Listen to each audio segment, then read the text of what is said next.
ഇവിടെ വ്യത്യസ്തമായൊരു പാത വെട്ടിത്തുറന്നെങ്കിൽ മാത്രമേ, യുദ്ധം ചെയ്ത് തെളിച്ചെടുത്തെങ്കിൽ മാത്രമേ അത് സാധ്യമാകുള്ളൂ എന്ന് ക്രമേണ എനിക്ക് മനസ്സിലായി. കാരണം അന്ന് ക്യാമറ സ്വന്തമാക്കുക വലിയ ബുദ്ധിമുട്ടാണ്. വലിയ വില പിടിച്ച ക്യാമറകളാണ് ബ്രോഡ്കാസ്റ്റ് ക്വാളിറ്റി വീഡിയോ ഉണ്ടാക്കാൻ അന്ന് ആവശ്യമുള്ളത്. അതിൽ ഈ യൂമാറ്റിക് ക്യാമറ ഒരെണ്ണം വാങ്ങുക അന്ന് 10-12 ലക്ഷം രൂപയാണ്. എനിക്കൊന്നും അത് ചിന്തിക്കാൻ കഴിയാത്ത കാര്യം. അത്തരമൊന്ന് ഹയർ ചെയ്യണമെങ്കിൽ ആ ക്യാമറയോടൊപ്പം 3 പേര് നിർബന്ധമായും വന്നിരിക്കും. അത് ആ ക്യാമറയുടെ കൂടെയുള്ള അവശ്യ വസ്തുക്കൾ പോലെ. നമ്മൾ ഇന്നൊരു ക്യാമറ വാങ്ങുമ്പോൾ ബാറ്ററി എന്ന് പറയുന്ന പോലെ ഈ 3 പേര് കൂടെ ഉണ്ടാവും. അവരെ ഒഴിവാക്കാൻ കഴിയില്ല. മിക്കവാറും അത്തരം ഒരു വർക്ക് നടക്കുമ്പോൾ ഈ കൂടെ വരുന്ന ആളുകളെ നമ്മൾ ഏറ്റവും ഒരു താരത്തെ എന്നതിനേക്കാൾ സംതൃപ്തരാക്കി നിർത്തിയില്ലെങ്കിൽ അവർ ക്യാമറയുടെ ഏതെങ്കിലും ഒരു ബട്ടൺ തിരിച്ചിട്ട് കഴിഞ്ഞാൽ 2 ദിവസത്തെ പണി മുടങ്ങുമെന്നുള്ളത് കൊണ്ട് ഇവരെ ആയിരിക്കും ഏറ്റവും ആരാധനയോടെ ആ സെറ്റിൽ എല്ലാവരും കാണുക. അപ്പോൾ ഈ 3 പേര് അവശ്യ വസ്തുക്കളാണ്. ഈ ക്യാമറ കൊണ്ടുപോകാനുള്ള ഫെസിലിറ്റികൾ എന്ന് പറയുന്നത് ഏറ്റവും ചുരുങ്ങിയത് ഒരു അക്കാലത്തെ ഒരു ടെമ്പോ വാൻ അതിനുവേണ്ടി തന്നെ മാറ്റിവെക്കണം. അപ്പോൾ ഇങ്ങനെയൊക്കെയുള്ളൊരു സന്നാഹവുമായിട്ട് ഇന്ത്യക്ക് വെളിയിലേക്ക് ഒരു യാത്ര അസാധ്യമായിരുന്നു അന്ന്. ആ കാലത്താണ് ടെക്നോളജിയിൽ ചെറിയ മാറ്റങ്ങൾ വന്നു തുടങ്ങിയത് നമ്മൾ വായിച്ചറിയുന്നത്. ബീറ്റാ ക്യാം എന്ന സംവിധാനം അക്കാലത്തുണ്ട്. ബീറ്റാ ക്യാം ക്യാമറകൾ അന്ന് ലഭ്യമാണ്. പക്ഷേ DV ക്യാം, ഡിജിറ്റൽ വീഡിയോ ക്യാമറകൾ സോണി ഇൻട്രൊഡ്യൂസ് ചെയ്ത് തുടങ്ങിയ കാലത്ത് ഞാൻ വായിച്ചറിഞ്ഞു DV ക്യാം കോമ്പാക്റ്റാണ്. അത് പുതിയ സാങ്കേതിക വിദ്യയിലാണ്. അതിന് കുറച്ചുകൂടി മേന്മകളുണ്ട് എന്ന് നിരന്തരം അതിനെക്കുറിച്ച് അന്വേഷിച്ച് എൻ്റെ ഒരു സുഹൃത്ത് വഴി അത്തരമൊരു ക്യാമറ സ്വന്തമാക്കുന്നതിനുള്ള ശ്രമങ്ങൾ നടത്തി. അത് വളരെ രസകരമായൊരു കഥയാണ്. അത് മുഴുവൻ പറയാൻ ഇവിടെ സമയമില്ലെന്ന് എനിക്കറിയാം. പക്ഷേ മലയാളത്തിലെ അന്നത്തെയും ഇന്നത്തെയും സൂപ്പർ താരമായ മമ്മൂട്ടിക്ക് വേണ്ടി എൻ്റെ ഒരു സുഹൃത്ത്, ഒരു സ്റ്റുഡിയോ ഉടമ വരുത്തിയ ഒരു ക്യാമറ മമ്മൂട്ടിയുടെ ദൗർഭാഗ്യം കൊണ്ടും എൻ്റെ ഭാഗ്യം കൊണ്ടും കസ്റ്റംസ് പിടുത്തം വീഴുകയും അതിന് ഈ കൊണ്ടുവന്നയാൾക്ക് അതിന് വേണ്ട ഡ്യൂട്ടി അടയ്ക്കാനുള്ള പണം കയ്യിലില്ലാതെ വരികയും ആ ഡ്യൂട്ടി അടയ്ക്കാൻ മാത്രമുള്ള പണം കൃത്യം എൻ്റെ കയ്യിലുണ്ടാവുകയും ഞാനത് കൊണ്ടുപോയി അടച്ച് ആ ക്യാമറ അവിടെ നിന്ന് ഊരിയെടുക്കുകയും അത് ക്രമേണ എൻ്റേതായി മാറുകയും ചെയ്തു. ആ ക്യാമറയാണ് സഞ്ചാരം എന്ന സ്വപ്നം യാഥാർത്ഥ്യമാക്കാൻ എന്നെ സഹായിച്ചത്. ആ ക്യാമറ കൈ കിട്ടിക്കഴിഞ്ഞ് കുറച്ച് നാളുകളിലേക്ക് എനിക്ക് വേറെ ജോലിയൊന്നും ഉണ്ടായിരുന്നില്ല. അപ്പോൾ അതുമായി കേരളത്തിൻ്റെ തെക്ക് വടക്ക് സഞ്ചരിച്ചു. സൗത്ത് ഇന്ത്യയിലെ കർണാടകത്തിലെ ശ്രാവണബെലഗോളയും ബേലൂരും ഹളിബീഡും ഒക്കെ ഉൾപ്പെടുന്ന രാമേശ്വരവും ഉൾപ്പെടെയുള്ള പ്രദേശങ്ങളിലൂടെയെല്ലാം ഞാൻ അക്കാലത്ത് എൻ്റെ കയ്യിലുണ്ടായിരുന്ന ഒരു സെക്കൻഡ് ഹാൻഡ് മാരുതി 800 കാറിൽ ഞാനും ഈ ക്യാമറയും എൻ്റെ സുഹൃത്ത് ഒരു ഉണ്ണികൃഷ്ണനുമായി നിരന്തരം സഞ്ചരിച്ച് ഈ ക്യാമറയെ ഉപയോഗപ്പെടുത്തി ഏറ്റവും മികച്ച ദൃശ്യങ്ങൾ ഇന്ന് കാണുന്ന സഞ്ചാരത്തിൻ്റെ ആദിമ രൂപത്തിന് എന്ത് വേണം എന്ന് പഠിച്ചെടുക്കുകയായിരുന്നു ഞാൻ. തീർച്ചയായും സാങ്കേതിക വിദ്യകൾ അല്ലെങ്കിൽ ആ മാധ്യമത്തെക്കുറിച്ചുള്ള ധാരണയൊക്കെ അതിനു മുമ്പ് തന്നെ ഞാൻ ആവശ്യത്തിലധികം ഗ്രഹിച്ചിരുന്നത് കൊണ്ട് വളരെ എളുപ്പത്തിൽ സാധ്യമായി. പിന്നീട് ഇത്തരമൊരു ക്രൂവുമായി ഒരു വിദേശത്ത് സഞ്ചാരമെന്ന ഒരു സ്വപ്നം ചിത്രീകരിക്കാൻ പോകുന്നതിന് മുമ്പ് ഞാൻ ആ വേണ്ട ക്രൂ ലിസ്റ്റ് എടുത്തു. എന്നിട്ട് ഓരോന്നായി ആ പേരുകൾ വെട്ടിത്തുടങ്ങി. കാരണം ഞാൻ നല്ലൊരു ഡ്രൈവറാണ്. അതുകൊണ്ട് തന്നെ ഡ്രൈവർ വേണ്ട എന്ന് തീരുമാനിച്ചു. ഞാൻ ഈ ക്യാമറയുടെ ട്രൈപോഡും ക്യാമറ യൂണിറ്റും എല്ലാം ചുമക്കാൻ പ്രാപ്തനായ ആരോഗ്യമുള്ള ഒരാളാണ്. അതുകൊണ്ട് ഈ അസിസ്റ്റൻറ്റുമാരെ എല്ലാം പേര് വെട്ടി. ക്യാമറ ഭംഗിയായി ഓപ്പറേറ്റ് ചെയ്യാൻ കഴിയുന്ന ആത്മവിശ്വാസം എനിക്ക് ആർജിച്ച് കഴിഞ്ഞിരുന്നത് കൊണ്ട് ക്യാമറാമാനും വേണ്ടെന്ന് വെച്ചു. സംവിധായകനായി മറ്റൊരാളെ ആവശ്യമില്ല എന്ന് തീരുമാനിച്ചു. സംവിധായകന് സ്വയം വസ്ത്രമെടുക്കാനും അലക്കാനും ഉടുക്കാനും കഴിയുന്നത് കൊണ്ട് അസിസ്റ്റൻറ്റുമാരും വേണ്ട എന്ന് വെച്ചു.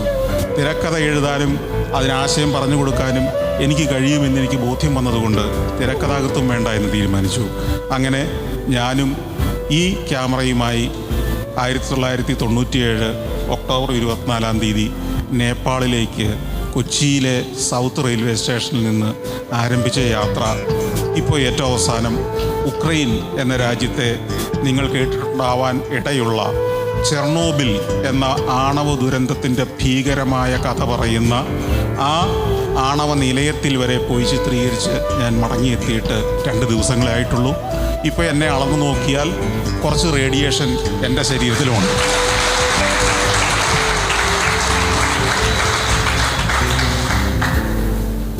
ഇവിടെയൊക്കെ ഞാൻ നിങ്ങളോട് പറയാൻ ശ്രമിക്കുന്ന കാര്യം, സഞ്ചാരത്തിലൂടെ അല്ലെങ്കിൽ ഞാൻ ഇഷ്ടപ്പെടുന്ന ഈ തൊഴിലിലൂടെ ഞാൻ നേടിയത് ഒരു പൈസ പോലും മിച്ചം നേടിയിട്ടുണ്ടെന്ന് എനിക്ക് തോന്നുകയല്ല, ഇല്ല. അതാണ് സത്യം. ഞാൻ ഈ സഞ്ചാരം ഉണ്ടാക്കി നേപ്പാളിലേക്ക് പോയി, പിന്നീട് മാൽദീവ്സിലേക്ക് പോയി, അതിനുശേഷം കിഴക്കനേഷ്യ, സിംഗപ്പൂർ, തായ്ലൻഡ്, മലേഷ്യ ഒക്കെ പോയി.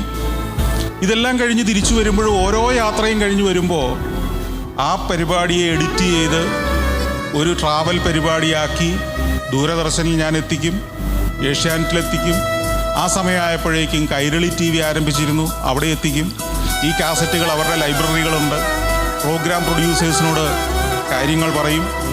അവർ അല്പം നെറ്റി ചുളിച്ചുകൊണ്ട് ചോദിക്കും, ഇതൊരു ഡോക്യുമെൻ്ററി സ്വഭാവമുള്ളതല്ലേ? അതെ, ഡോക്യുമെൻ്ററികളൊക്കെ ഇതാരും കാണുമോ ആളുകൾ? നിങ്ങളൊന്ന് കണ്ടു നോക്കൂ. അങ്ങനെ 97 മുതൽ 2001 വരെ ഈ 3 ചാനലുകളുടെയും ലൈബ്രറിയിൽ ആരാലും ശ്രദ്ധിക്കപ്പെടാതെ സഞ്ചാരം ഇരുന്ന ഒരു കാലവും ഉണ്ട്. പിന്നീട് ഏഷ്യാനെറ്റിൽ അത്തരം പരിപാടികൾ സംപ്രേഷണം ചെയ്യാൻ സാധ്യതയുണ്ട് എന്ന് തിരിച്ചറിഞ്ഞ ഒരു പ്രോഗ്രാം ചുമതലക്കാരൻ, അദ്ദേഹം ഇപ്പോഴും അവിടെയുണ്ട്, ഇപ്പോൾ അദ്ദേഹം ജനറൽ മാനേജറാണ് അവിടുത്തെ. അദ്ദേഹം ഒരു ദിവസം എന്നെ വിളിച്ചിട്ട് പറഞ്ഞു, സന്തോഷ്, ഇങ്ങനെ ഒരു പരിപാടി ഇവിടെ ഉണ്ടല്ലോ, അത് നമുക്ക് വേണമെങ്കിൽ സംപ്രേഷണം ചെയ്യാം, ഒന്ന് ഇവിടം വരെ വരൂ. ഞാൻ ചെന്നു. അദ്ദേഹം അന്നത്തെ MD, ഇന്നത്തെയും MD അദ്ദേഹമാണ്, മാധവൻ. അദ്ദേഹത്തിൻ്റെ മുറിയിൽ നിന്ന് ഇറങ്ങി വന്നിട്ട് എൻ്റെ അടുത്ത് പറഞ്ഞു, സന്തോഷ്, ഈ പരിപാടി കൊള്ളാം, ഇത് നല്ല പരിപാടിയാണ്, ഇപ്പോഴാണ് ഞങ്ങളിത് കണ്ടത്, ശരിക്കും ഇതുവരെ കണ്ടിരുന്നില്ല, ഈ 4 വർഷത്തിനിടയ്ക്ക് അത് കണ്ടിരുന്നില്ല എന്ന സത്യം അദ്ദേഹം അപ്പോഴാണ് പറയുന്നത്. പക്ഷെ ഒരു കുഴപ്പമുണ്ട്, ഇതിന് നിങ്ങൾ ഉദ്ദേശിക്കുന്ന പ്രതിഫലമൊന്നും നൽകാൻ നിർവാഹമില്ല. ഞാൻ ചോദിച്ചു, എത്ര കിട്ടും? അദ്ദേഹം വീണ്ടും MDയുടെ അടുത്ത് പോയി തിരിച്ചു വന്നിട്ട് എൻ്റെ അടുത്ത് പറഞ്ഞു, ഈ പരിപാടിക്ക് ഒരു പൈസയും പ്രതിഫലം തരാൻ നിർവാഹമില്ല, നിങ്ങൾക്ക് വേണമെങ്കിൽ ഇത് സംപ്രേഷണം ചെയ്തു തരാം ഞങ്ങൾ. അപ്പോഴേക്കും നിങ്ങൾക്കറിയാം, ഏതാനും വർഷങ്ങൾ ടെലിവിഷൻ എന്ന സ്വപ്നം മനസ്സിൽ താലോലിച്ച് നടക്കുന്ന ഒരു ചെറുപ്പക്കാരൻ, ബന്ധുക്കളും സുഹൃത്തുക്കളുമൊക്കെ ഇയാളിതാ ടെലിവിഷനിൽ എന്തോ ആകാൻ പോകുന്നു എന്ന് പ്രതീക്ഷയോടെയും പരിഹാസത്തോടെയും നോക്കി നിൽക്കുന്ന ഒരു കാലം.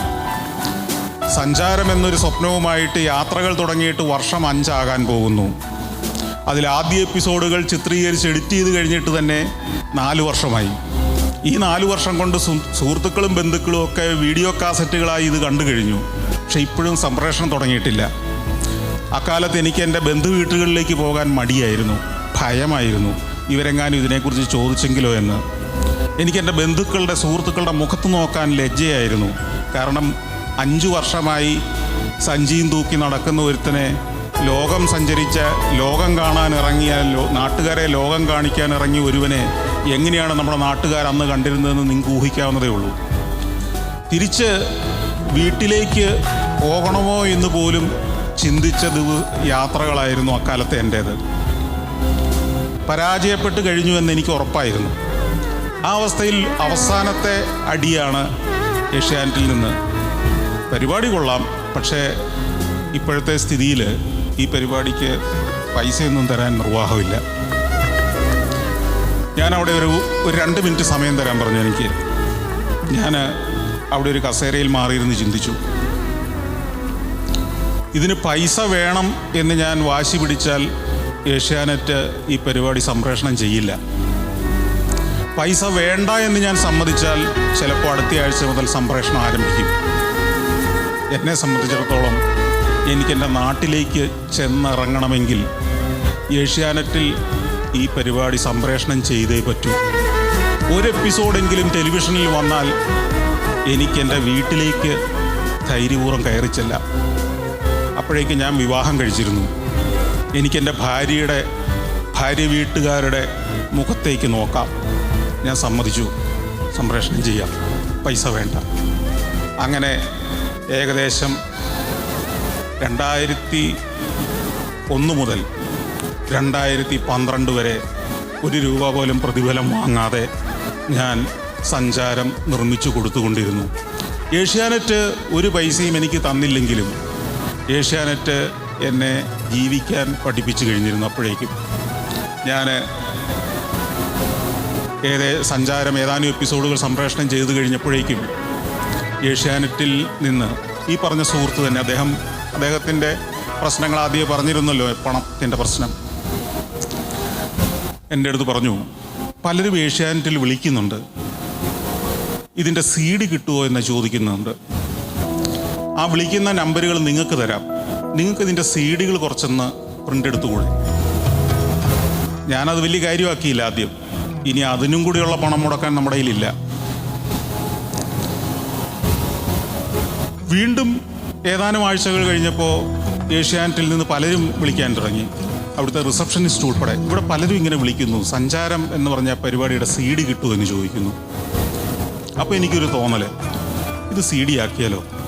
അങ്ങനെ ഞാനും എഡിറ്റ് ചെയ്യുന്ന എൻ്റെ സുഹൃത്തും കൂടെ ചേർന്ന് ഞങ്ങളുടെ ഹോം കമ്പ്യൂട്ടറിൽ റൈറ്റ് ചെയ്ത് ഞങ്ങൾ തന്നെ ഉണ്ടാക്കിയൊരു സ്റ്റിക്കറൊക്കെ ഒട്ടിച്ച് ഈ CDകൾ വിൽപ്പന ആരംഭിച്ചു. ഇതധികം വിൽക്കില്ല എന്ന് അന്ന് തോന്നിയിരുന്നത് കൊണ്ട് ഏതാണ്ടൊരു വൈരാഗ്യ ബുദ്ധിയോടെ അതിന് ഞാൻ ഒരു സെറ്റിന് 3500 രൂപയും വിലയിട്ടു. അക്കാലത്ത് ആരും ഇടാത്ത വില. പക്ഷേ ഈ 3500 രൂപയ്ക്ക് നാട്ടുകാർ വാങ്ങാൻ തുടങ്ങി. ഞാൻ എന്ത് ചെയ്താലും അതിനെതിരായിരിക്കും നാട്ടിൽ നടക്കുക എന്ന് എനിക്ക് മനസ്സിലായി.